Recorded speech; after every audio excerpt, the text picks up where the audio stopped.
Assalamualaikum warahmatullahi wabarakatuh.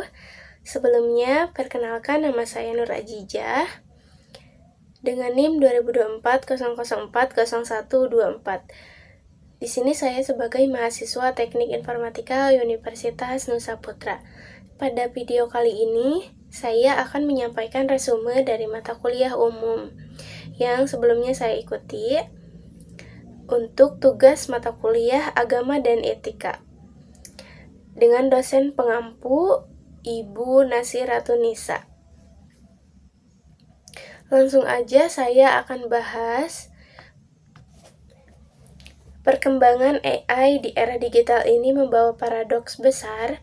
Di satu sisi memberi banyak kemudahan, tapi di sisi lain punya potensi merekayasa emosi, memicu polarisasi lewat filter bubble, dan mengaburkan kebenaran. Karena itu, Islam menawarkan prinsip mursalah sebagai jangkar moral menghadapi tantangan ini. Menariknya, klaim bahwa AI murni buatan Barat itu keliru. Jauh sebelum Eropa mengalami kemajuan, peradaban Islam lewat Bait al-Hikmah sudah meletakkan fondasi komputasi modern. Kita sebut aja Al-Khwarizmi yang menemukan angka 0 dan Al-Jabar, cikal bakal sistem biner. Ada Al-Kindi dan Al-Farabi yang merintis kriptanalisis, cikal bakal pengenalan pola pada AI.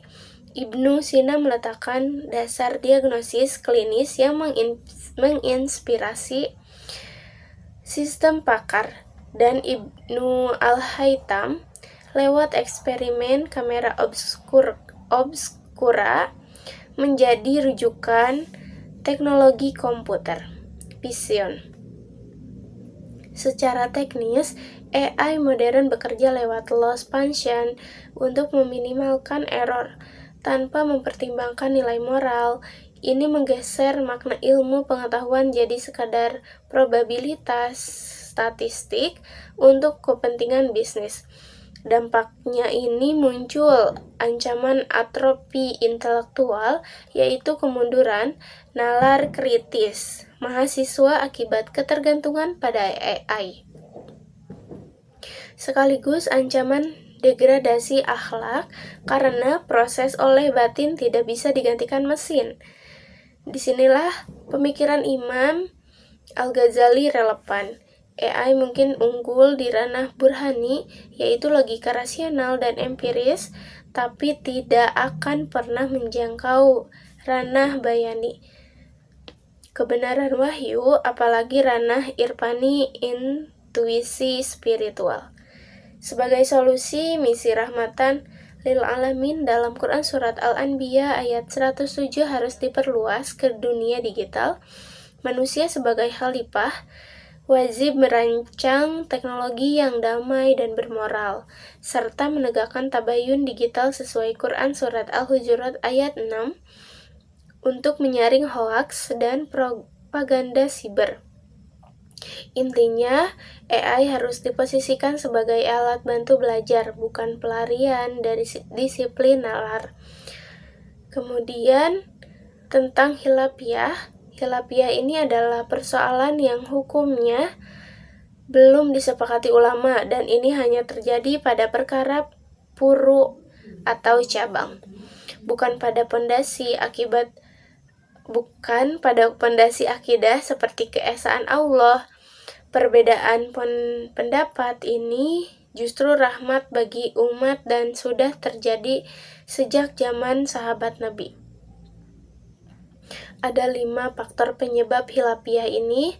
Yang pertama, perbedaan pemahaman makna zahir ayat.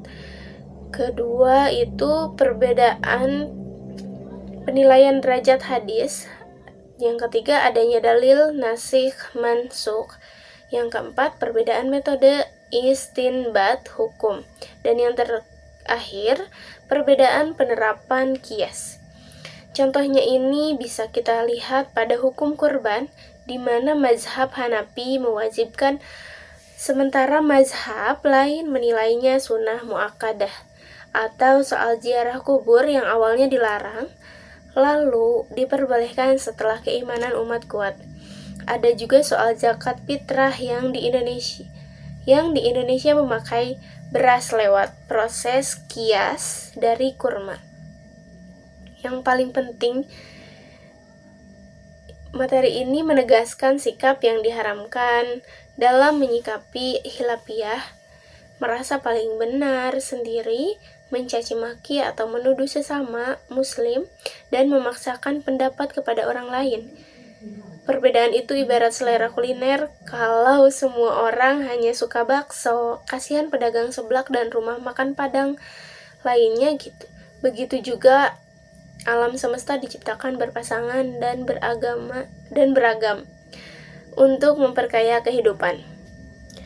Jadi bisa kita simpulkan bahwa di era AI ini kita dituntut untuk tetap berpegang pada 3 pilar: iman, iptek, dan akhlakul karimah agar teknologi tetap membawa maslahat bukan mudarat.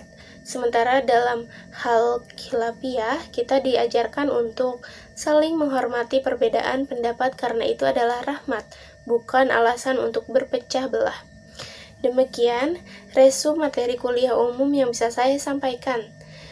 Kurang lebihnya mohon maaf apabila ada kesalahan.